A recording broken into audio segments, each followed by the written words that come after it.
Brackets are out. Upsets all over this bracket.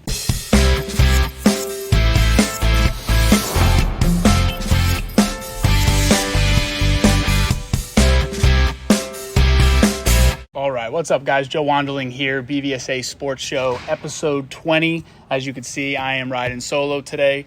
A lot to get into with the NFL, but I'll save that for when Matt is back with us. Tomorrow is the start of March Madness. Favorite time of the year. Brackets are out. Upsets all over this bracket. I wanted to take a couple minutes and dive into this with you guys before kicking it over to Frank and Bobby in the debut episode 1 of the When of Bobby V. So I'll kick it over to you guys in just a couple of minutes. I just wanted to go through this with you, how to share it with somebody.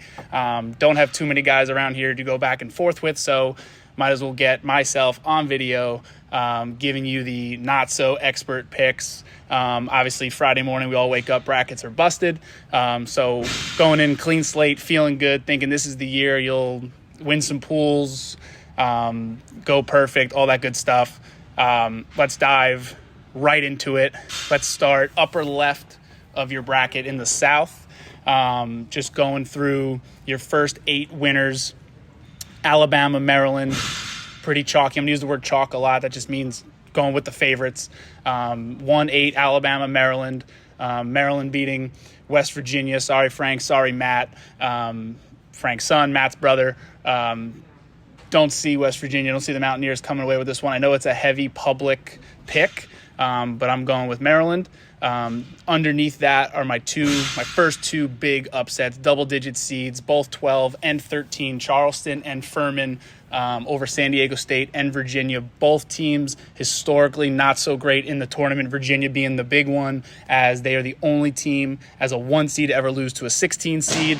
As a 4 here, I don't think their luck is going to change all that much. I got Charleston and Furman, 2 double-digit teams meeting in the round of 32 this weekend. Towards the bottom, it goes back to the favorites, 3 and 6, Baylor, Creighton. I'm a Big East guy. Providence, Xavier, Creighton, Marquette, who you'll see a little bit later on. I have them going very far. So I'm a big believer in the Big East. I was there last Wednesday for the first round. Those was first 3 games. So you're going to tend to see a little bit of a trend here of me going a little further than I probably should with those Big East teams, but can't help myself. And then round it all out, Arizona and Missouri, 2-7. So from top to bottom, you got 1-8. Got the big upsets in the middle, 12-13, 6-3, 7-2. Moving into the Sweet 16, I'm going to stay on that one side. I'll get you your 1 pick on each side of the bracket and then come all together with your final 4. I'm sticking with the Tide, Alabama. I have Charleston winning that barn burner of a 12 versus 13 seed. Creighton upsetting Baylor. I think they're too banged up. They really haven't got into much of a rhythm this year, especially down the stretch. I think Creighton can handle them. And then Arizona beating Missouri. That gives you 1v12.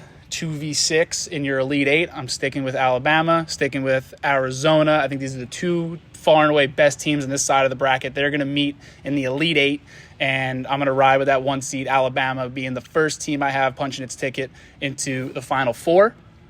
Over on the top right, Midwest, we're going to go Houston, Iowa, another 12 seed, Drake. Obviously, a lot of us love those 12 seeds. Historically, they do very well in this tournament. It's the first really big upset that people look at on each side of the brackets. The 12s beating the 5s. I got another one here in Drake beating Miami, Indiana, Iowa State, Xavier, Texas A&M, and Texas. So this whole side of the bracket is 1 through 8 for me, minus Drake beating the 5 seed Miami. In that next round, you got Houston and Indiana advancing. I think Drake's going to be a 1-win-and-done team. On the bottom side, 2 upsets, 6 Iowa State, and 7 Texas A&M going up against 2 Texas. Texas is a big favorite for the public, for people to really come out of this side of the bracket, even win the whole thing. They've been red hot. They won their conference tournament, but I think Texas A&M, little rivalry there. They can outshoot them, giving us 1, 4, 6, and 7 in our Elite 8. And then a couple more upsets, a little bit different than the other side of our bracket where we had 1, 2 in the Elite 8. I'm going with 4, 6 in this side of the Elite 8. Indiana and Iowa State where Indiana jumps over them, making them our second team into the Final Four. So we got Alabama on the top left. You got Indiana as a 4 seed on the top right. Going down to the bottom right, let's go to the West, just because the bottom left's my favorite side of the bracket, with just upsets everywhere, and this thing is going to get busted so fast, but for now we're believing in it. Bottom right in the West, we got Kansas, Arkansas, St. Mary's, UConn, around here, obviously a fan favorite, TCU, Gonzaga, Northwestern, UCLA. 1 through 8 here. No double-digit seeds, not even a 9 seed. Obviously, things tend to never go this way, but I don't like to force the upsets. I don't think Iona really has a chance against UConn. I think UConn will advance. The big one that everyone tends to be going towards is that 12-5 matchup, St. Mary's and VCU. I really think St. Mary's can hang. Not only do I think they can beat VCU, I think they'll go into the next round and beat UConn. Not going to be a popular opinion around here, but I'm going to roll with Kansas, St. Mary's, Gonzaga, UCLA, so 1-5, 2-3. Following that with the 2 heavyweights of this side of the bracket. I mean, this is just past Final Four, past champions on this side of the bracket. This is a very, very heavy side of the bracket versus the next one we're about to talk to is very weak, but they made this very top-heavy with Kansas, UCLA, Gonzaga, UConn, even St. Mary's, and that just might be my opinion, but regardless, I got Kansas beating St. Mary's, Gonzaga beating UCLA. Big injury late in the year for UCLA. I think they can only go so far. I think Gonzaga, Drew Timme, I feel like he's been there for 15 years. I think Gonzaga can go one step further and then eventually lose to the reigning champs, Kansas. I believe 7 teams have ever gone back-to-back titles. Kansas obviously coming off last year's title. I think they will beat Gonzaga, and they will be the 3rd team we have punching their ticket into the Final Four. And now comes time for the fun side of the bracket for me. Obviously, Providence is in there. My brother went to Providence, so I'm a big believer in Providence. Big East. Marquette's in there as a 2 seed. I think they have a nice little run to the Final Four. Little spoiler alert there. And then the big one, also, Oral Roberts. They were just Cinderella story a couple years ago, and every year they just tend to get better. And they got a tough draw with the 5 seed Duke, another title favorite for people. So just going into the next round, we're going Purdue, Memphis, coming off the conference tournament upset of Houston. I got Purdue, Memphis, Oral Roberts upsetting Duke, another 12 beating a 5, Tennessee, Providence at the 11, taking down Kentucky at the 6, Kansas State, USC, and Marquette. So we got 3 double-digit seeds going into the second round on this side of the bracket, the east side of our bracket, bottom left. From here, this is where the first number 1 seed will go down. Memphis, as an 8 seed, will take down Purdue. One and only number 1 seed I have getting bounced in the round of 32. I'm going Memphis. I'm going Oral Roberts, not only taking down Duke, but then going ahead and taking down Tennessee as the 4 seed and going into the Elite 8 against Memphis. I'm going Providence, 1 more win over Kansas State. They weren't expected to do all that much in the preseason polls. They had a great year, not taking anything away from them, but maybe a little biased pick. I'm going to go Providence for 1 more just because I want that Elite 8 matchup, that rematch against Marquette in a Big East battle that everyone honestly would love to see. So giving us a crazy Elite 8 of 8 versus 12, 11 versus 2. From there, we're going to go Memphis 1 more time, Marquette, knocking out Providence, ending their little run, giving us Memphis and Marquette 8-2 in the Elite 8, and Marquette taking Memphis and representing the Big East in the Final Four, punching that last ticket, giving us Alabama against Marquette, giving us Indiana against Kansas. So we got a 1 seed on each side. We got a 2 over here. We got a 4 over there before the 2 1 seeds meet in that final game. I got Alabama, I have Kansas, and I have the Crimson Tide. I know obviously much more known for their football and Nick Saban and all those guys, but I got Alabama taking down the defending champs in the title game. And just because ESPN makes us give a little tiebreaker final score prediction, we're going to go 77-73 Alabama over Kansas in the title game. So please let us know, comment below your Final Four picks, send us your whole bracket, whatever you want to do. Let's have some fun with this. It starts tomorrow. Enjoy the games. I'm going to kick it over now to Frank and Bobby, first episode of the When of Bobby V. We'll see you guys next week. Hey guys, Frank Rampin here. Real happy to be on a Zoom call with Bobby V out in sunny California. Hello, Bobby. Frank, great being with you, dude. I tried to set the camera up so that you could see the backyard. I'm at home and see the snow because we had our first snowfall of the year. I'm sure you heard about it, but too much of a glare. So no snow for you today, but we got the snow, you got the sunshine. Well, we got it. Yeah, there's sunshine here, and baseball is heating up, and I'm glad that we're going to get to talk baseball and do it together. All right, finally. So we've sent out a little carrots to you out there that we were going to talk about something with Bobby V called the when in baseball. And we've been talking a lot about it personally. It's time Bobby wants to share it with all of you. But first, we're going to talk about my big when with Bobby V. I think it's important. It's a fun story, but when in baseball. So Bobby and I met back in 1980. We didn't know each other. We're from the same hometown. We went to the same high school a few years apart. I was playing baseball at the University of Tampa, hoping to get drafted. Didn't know how that whole process worked. My parents had no idea.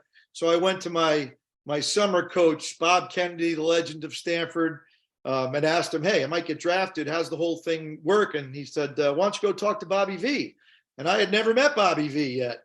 He said, hey, I just saw him. He was up at a Catholic High, now Trinity, now not a school, but Catholic High baseball game. So I nervously wandered up to Catholic High School and saw Bobby. Of course, I knew what he looked like, and he was standing over there talking to a crowd of people, of course. And I nervously went over and introduced himself. And you said, hey, Frank, how are you? Like you knew who I was. And to this day, we still don't understand this part of the story, but I swear you had a piece of paper in your hand with my name on it, which Bob Kennedy didn't call you because there were no cell phones back then, but somehow, and introduced myself and told you what was going on. He might get drafted. You acted like you knew the whole story. And from that day on, you took me under your wing like I was your brother. And I did end up getting drafted, and you came over to my house and acted at my agent when Herb Cohn came to sign me, and you were waving a 5 behind his head for me to ask for $5,000 of a signing bonus, which was pretty funny. And that's 40 something years ago, and the rest is history. We spent many, many years in the restaurant business and other great experiences in life, including our time in Japan and winning a championship, which was unbelievable. So the when for me was then with you, and I thank you for that. And it's been a wonderful, wonderful ride. And now we'll get into a little bit more of the when of baseball. Hey, Frank, you just clicked on exactly why I had that number in my pocket, because the scout that came to sign you also signed Rod Carew. His name was Herb Stein. Oh, it was Cohn. It's Herb Cohn, right? Herb Cohn from Stamford, Connecticut, that right. gave me the number. Another legend. Really? Yes. Wow. And it would have been that Bobby Kennedy and Herb were at a Twilight League meeting that's coming back to me, where they were talking about the future stars, and you were mentioned, and Herb said he was going to see me. He did, and I think it was at a Twilight League game right before the Catholic High game. Wow. Yeah, maybe the day before. And you just mentioned his name. Is that classic? Mystery solved. See, that was Freudian, right? Yeah, that's unbelievable. And it has been a great 40-something years, and I hope we can do another 40-something. And, this idea of the when of Bobby V, we together were in the first documentary ever by ESPN. It was called The Zen of Bobby V, when some young college students came over to Japan and followed us around for the entire 2007 season or 6 season, and put it all on film, and entered the world of documentaries for ESPN. And you were heard in that documentary in many different ways. And, and I for was those people who know me, you might know what he's talking about. They'd have to see it to hear it, but it was spectacular. And now, if ever there was a time to talk about when, you turn on a baseball game in 2023, and when is all over the place. When does the pitcher pitch the ball? When does the hitter have to get into the box? When does he have to be looking at the pitcher. When do you take off? When a guy is trying to steal, when do you pick off? When you only have 2 pickoffs that you can use before you throw over, and even greater when, in a developing sense, is when does the manager give the third base coach the sign to give the hitter and the runners the sign if they're ever going to put on a hit and run, a steal, a squeeze play, a whatever, because time is of the essence. So letting people become more aware of when is, I think, so apropos. And we're going to have some little Zooms here, some little podcasts talking about when you do things on the baseball field, because we've been so great at sharing all of our information, the information that you have and I have, and that we learn together, of how to do things and what to do. But now I think we could talk about when to do it. And more than likely, my favorite dog, JB, just came in. And soon, I don't know when, but soon he'll be barking in the background. All right, that's okay. We could deal with that. So you just brought up a great point, but everybody talks about baseball being a game of inches, and now you're bringing in this when, and you never really, when we were in Japan, you never really talked about when specifically, but you did. And the first thing that came to my mind was when we were working with the base stealers and the runners. We were working with the young guys late at night after practice, after the full day of spring training. They had the night practices indoors, and you were talking to them about the timing of when they take their secondary lead and when that right foot has to land on the ground when the ball was in the zone, so that they could react as immediately as possible without delay. And that when jumps out at me, that was the first when, without talking about when really, that I remember you teaching when. Yeah, it was more like then, I would say now. Right. In every practice, I'd be behind a base runner and I would say now. And that now was the when. And I would yell now for a hitter when he would start his leg kick or start his swing in motion. And I'd say now when I'd want to have that pitcher to throw the high fastball up and out of the zone.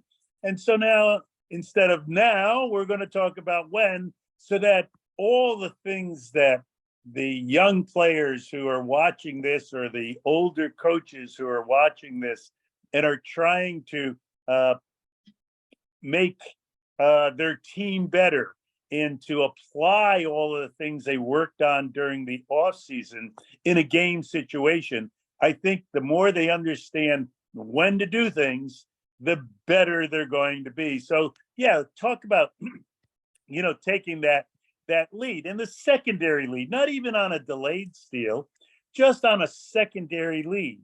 So your feet are both planted on the ground when you take your lead, and then the pitcher starts his motion, and when he does, the base runner starts their secondary lead. Well, the secondary lead is only good if, in fact, that body that you put in motion is allowed to stay in motion if the ball is hit. And that body is only put in the proper position if the ball goes by the hitter with a swing and miss or a take, if he's able to stop that body at the right time to get back to the base that he was taking the lead from.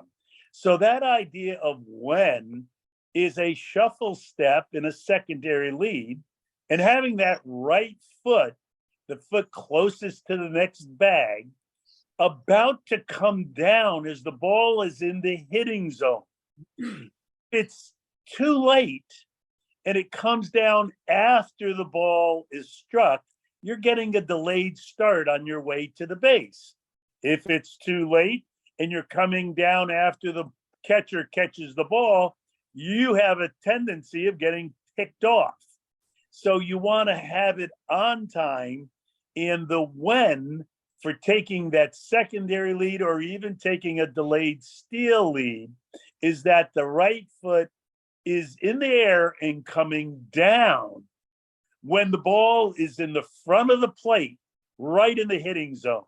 And that's about a second away. The pitcher will start his motion. He'll throw to home. Most major league pitchers get it there in about 1.2 or 1.3 seconds. You figure your eyes will take a little time to start your body. And then about 1 second, that ball will be in the hitting zone. And at that time, your right foot should be in the air, ready to come down. And that's when to do it.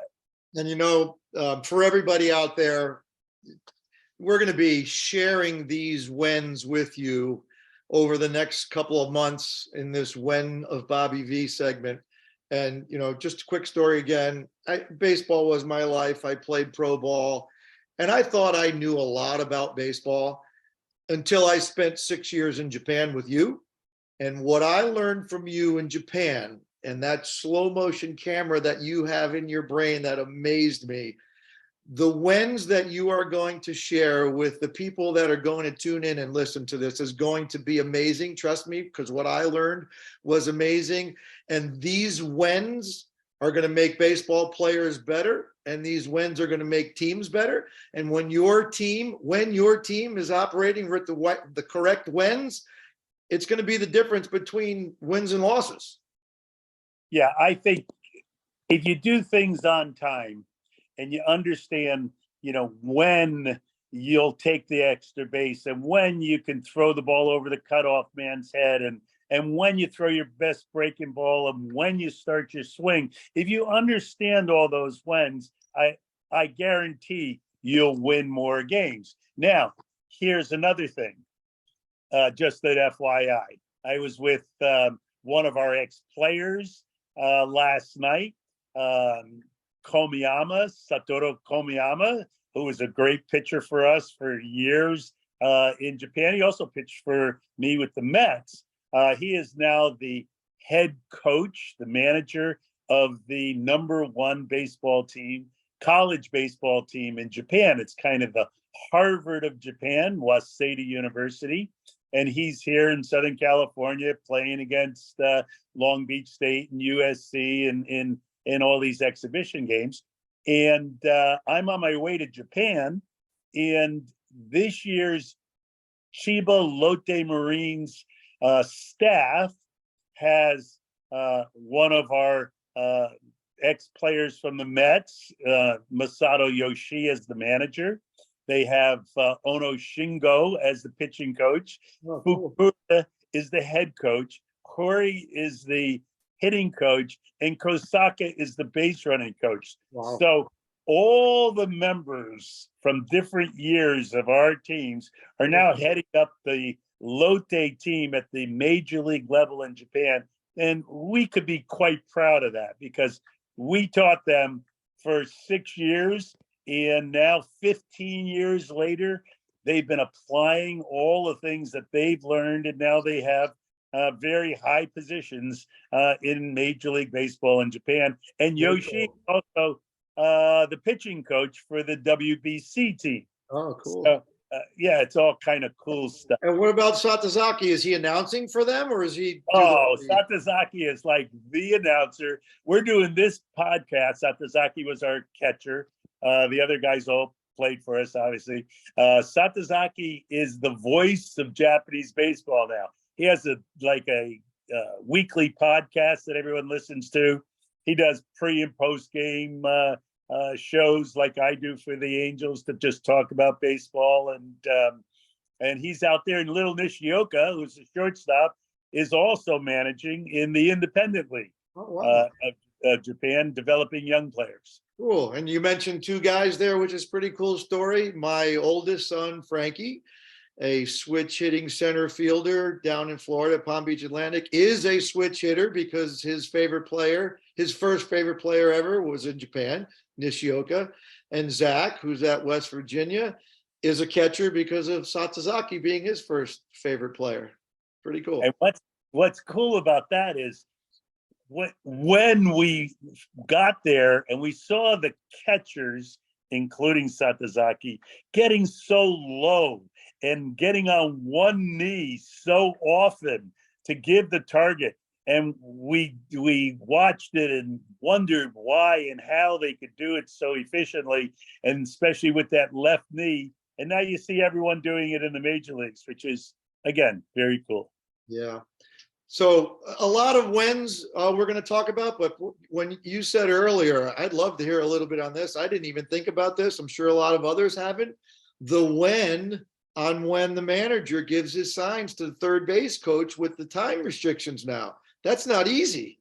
No, that's not easy. I think they're going to have to go to an automatic audible system where everyone has, this pitch comm that they have now, that the pitcher, the catcher, and the infielders have, that kind of give a click for what pitch is being thrown.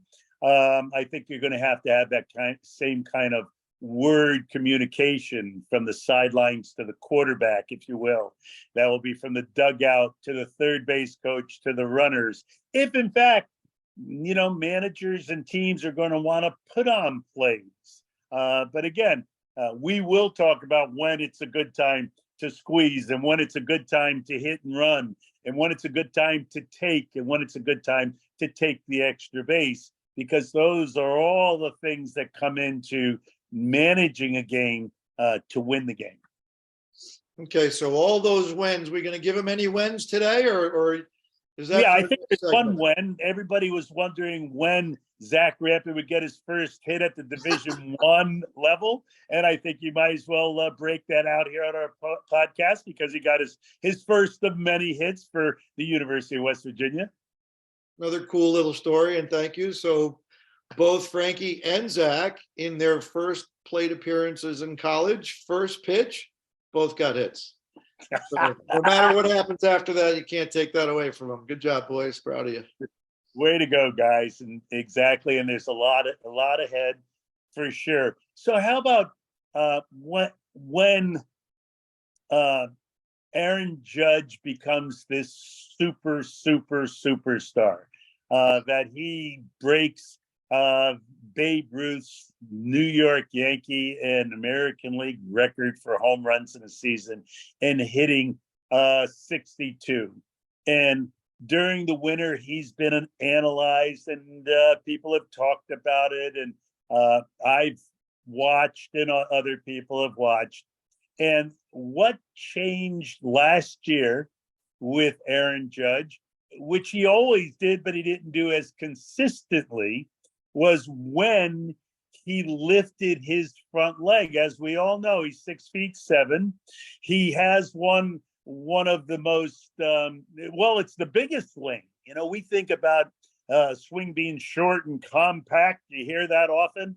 People talk about short and compact swings mainly because guys hit the ball. And when you hit it, it's a shorter swing than when you swing and miss. And, because he's so big, his swing takes a long time from the time the foot leaves the ground to the time the bat hits the ball. And I would suggest, and I know you do, but I would suggest to all dads and coaches and players to time their swing, not their bat speed, but their entire swing. When you're practicing and you initiate your swing, that's when your front foot is separated from the ground in any way, whether it's a heel that comes up or an entire leg that comes up. But that's the beginning of your swing. And then the end of the swing is when you make contact with the ball. Well, you should know how long that takes. And once you know about the time that it takes to complete your entire action, and it's different for most, different for most. Yeah, some guys will have the same amount of time, but most have a different amount of time. Once you know that, then you'll know when you have to start your swing in order to time the pitcher.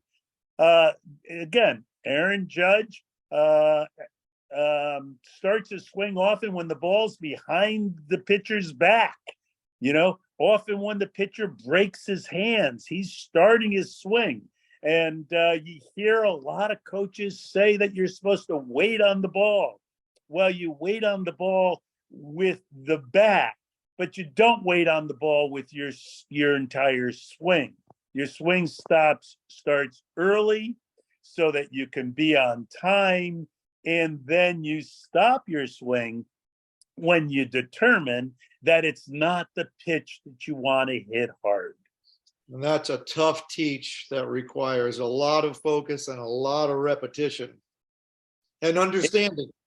Yeah, and just the understanding, it clicks when we mentioned the word when, but if a player gets it, that time that he gets it stays with him forever. Oh, now I get it. I have to start at this time. And that's the when of the swing.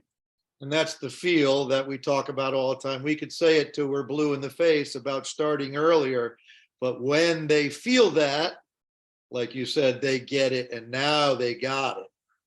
Yeah, yeah. Often they're thinking that about the bat coming forward early, and that's not what the swing is. The bat coming forward is the last part of the swing. The first part of the swing is what you do with the bottom part of your body that initiates the swing, that allows the weight to be not only transferred from the back side to the front side, but also translated up from the feet up to the head of the bat. And, that's very, very important in swinging the bat. Unbelievable. Yep. That's good stuff.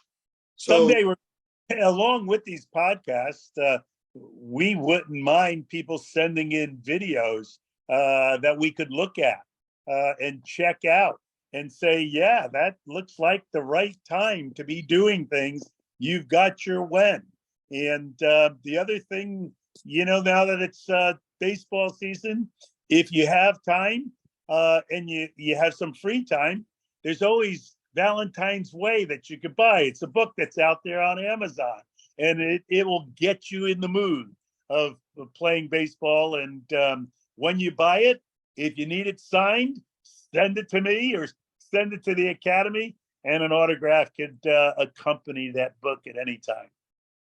I've read Valentine's Way. I lived on Valentine's Way in Japan, and I've been doing it Valentine's Way for a long time. It's a great book.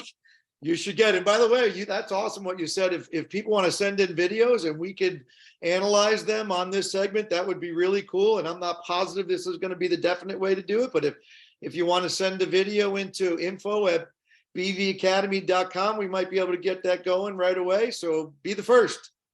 Anytime. We have time, and when you send it, we'll make the time. All right, pretty cool, Bobby. I know you got to go. That was a good first segment for when. There's a lot more to come. And when you're going out to Japan, when? I'll be probably our next session. I'll be in Tokyo for the WBC.